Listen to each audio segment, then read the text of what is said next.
आसंता काली खोलिबो हीराकुदर gate Sambalpur समेत हीराकुद एवं बुर्लार तलिया अंचल में डाकबाजी जंत्र जोगे प्रचार करा जाउछि। काली दिन 11टारे गेट खोल बेले नदीर जलस्तर बढ़ी फल नदी मध्यकू न जावाई सतर्क करा जायछि। एपरि निजर गृहपालित पशु को नदी मध्यकू न छाड़ापी माइक जोगे कहुछि। आ जलस्तर वृद्धि 610.65 फुट्रे वर्तमान हीराकुदे पहुंची बेले प्रति सेकेंड्रे जलभंडार भीतर को 2,89,464 क्यूसेक पानी प्रवेश करुछि। आउ 28,665 क्यूसेक जल निष्कासित हेउछि। उपरमुंडरे प्रबल वर्षा जोगु जलस्तर वृद्धि पाइछि। एहाको आखिआगे रखी हीराकुद डैम रो गेट खोलिबा नै निष्पत्ति निया जायछि। हीराकुद जलभंडार क्षमता 630 फुट रहिता बेले वर्तमान हीराकुद जलभंडार जलधारण क्षमता 630 फुट तले रहितबा हेतु वर्तमान अधिक पानी जेहेतु उपर मुंडरे वर्षा होई प्रवेश करुछि हीराकुद भीतर को, तेणु जलस्तर वर्तमान 610 फुट रहितबा सूचना रहुछि।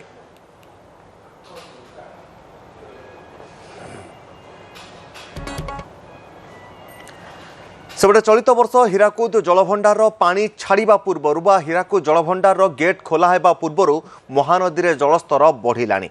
लघुचाप जनित लगाण वर्षारे महानदी फुलिछि। गतकाली राति रे मुंडुली रे पाखापाखि 5,50,000 क्यूसेक जल तलिया अंचल को प्रवाहित हेउतला। वर्तमान ताहा कमी 5,15,000 क्यूसेक रे पहुंची। प्रति 2 घंटे 15,000 क्यूसेक लेखाए जल कमुवा जना पड़ी। हीराकुद जलभंडार गुरुवार गेट खोलिबो, पुणी बढ़िबो महानदीर जलस्तर, तेणु तलिया अंचल एबे चिंतार कारण होइछि। तेबे मुंडुली निकटरे केउभली भाबरे महानदीर चलित वर्ष हीराकुद जलभंडार जल निष्कासन हेबा पूर्वरु महानदी रे बढ़िछि जलस्तर, जहाँकि एक साधारण बा छोट बन्या बोली लोक माने आशंका करुचंती।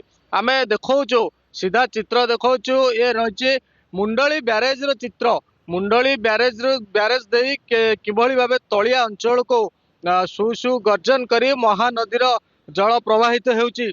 जहाँ सूचना रहिछि कि गत काली मुंडली ब्यारेज दे 5,50,000 क्यूसेक जल तलिया अंचल को प्रवाहित हेउथिला, किंतु ताहार संख्या वर्तमान कमी 5,15,000 क्यूसेक जल तलिया अंचल को प्रवाहित हेउछि।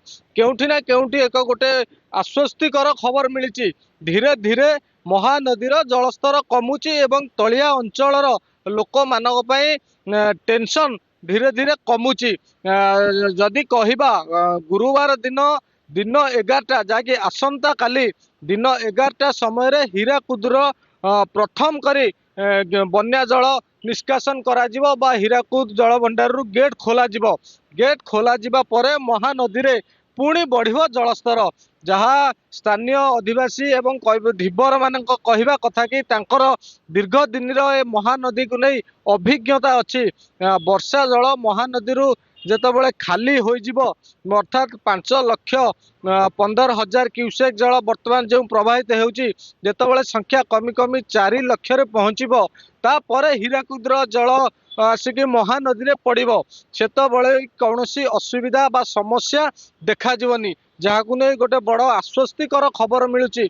किंतु कहिबा जहाँ साधारणतः महानदी रे 3 लाख 3.5 लाख जल प्रवाहित होता है, किंतु वर्तमान 5,15,000 पहुंची। केउठी ना केउठी गोटे साधारण बा छोट बन्यार आशंका करुचंदी लोक माने। यह फल तलिया अंचल रे बहु चाष जमी धोई जीवार मध्य संभावना सृष्टि होउची। एवं जो चित्र देखुचंती मुंडली ब्यारेज रो चित्र देखुचंती, ए मुंडली ब्यारेज रे जेतबेले 7 लाख जल प्रवाहित हेबो, विशेष करी कटक जिलार सर्वप्रथमे तिगिरिया एवं बांकी को संजोग करुथिबा हुळुहुळा सेतुटी बुड़ीजिवो। हुळुहुळा सेतु बुड़ीगले 10टी पंचायतर अधिवासी प्रभावित हेबा सह बहु चाष जमी मध्य क्षयक्षति घटिबो। किंतु चलित वर्ष ताहाको आशंका करा जाउ नाही, कारण वर्तमान मुंडली ठारे 5,15,000 क्यूसेक जल प्रवाहित होउची। जहाँ मुंडली ब्यारेज पक्षरु सूचना रहउची कि प्रति 2 घंटे 15,000 क्यूसेक जल कमुची। अर्थात धीरे धीरे वर्तमान ठारू धीरे धीरे महानदीर जलस्तर खसुची। जहाँ मुंडली ब्यारेज सूचना देउछन्ती कि धीरे धीरे मुंडलीर जलस्तर कमुची एवं गत आसंता काली हीराकुद्र गेट खोलिबा परे ए वर्षा जल महानदी निष्कासन हो जाइथिबो एवं हीराकुद्र पानी महानदी रे पहुँचवा परे कौनसी बड़ धरणर बन्या आशंका नाही जहा फल रे गोटे तलिया अंचल को गोटे बड़ आश्वस्तिकर खबर मिलूची कि महानदीर जलस्तर वर्तमान कमुची एवं हीराकुद्र जलस्तर पहुँचले कौनसी बड़ धरणर बन्या आशंका करा जाउ नाही एवं समस्ते सचेतन रहिया पाइका मध्य मुंडली ब्यारेज बा कर्तृपक्षों पक्षरु कुआ जायछि। कटक जिला मुंडली सुशांत साहू न्यूज 18 ओडिया। केउभली भाव में हीराकू जलभंडार जलस्तर बढ़ुवा बेले आउ गोटे पटे महानदी जलस्तर धीरे धीरे वृद्धि पाउछि। बैतरणी खरस्रोतार जलस्तर कमी भी तलिया अंचल में पानी माड़ी माड़ी चली जहाँफल बुड़ी जाइछि बाउंस पोल। जाजपुर बरी चिंगुड़िया नाल में हठात पानी माड़ी आसिबा फल रतलांगठारे निर्मित बाउंस पोल बुड़ी जाइछि। पोलर किछि अंश भासी जिबारु बरी बिंझारपुर को जोगाजोग विच्छिन्न हो जाइछि। जीवन को बाजी लगाई भरा नई रे देशी भुटभुटी रे नदी पार हेउछंती लोके। ते भल करी देखंतु ए भिजुआल को किभली विपद संकुल अवस्था यातायात करुछंती लोके। डंगारे लदा होइछि गाड़ी भर्ती होइछंती लोके। सेतु निर्माण लगी बारंबार दाबी करने सत्वे एठारे स्थायी पोल निर्माण करा जाउ नाही। स्थायी सेतु निर्माण होई नथिबारु लोके दुर्दशा भोगुछंती। एक भुटुभुटी रे विपद संकुल अवस्था नदी पार हेउछंती।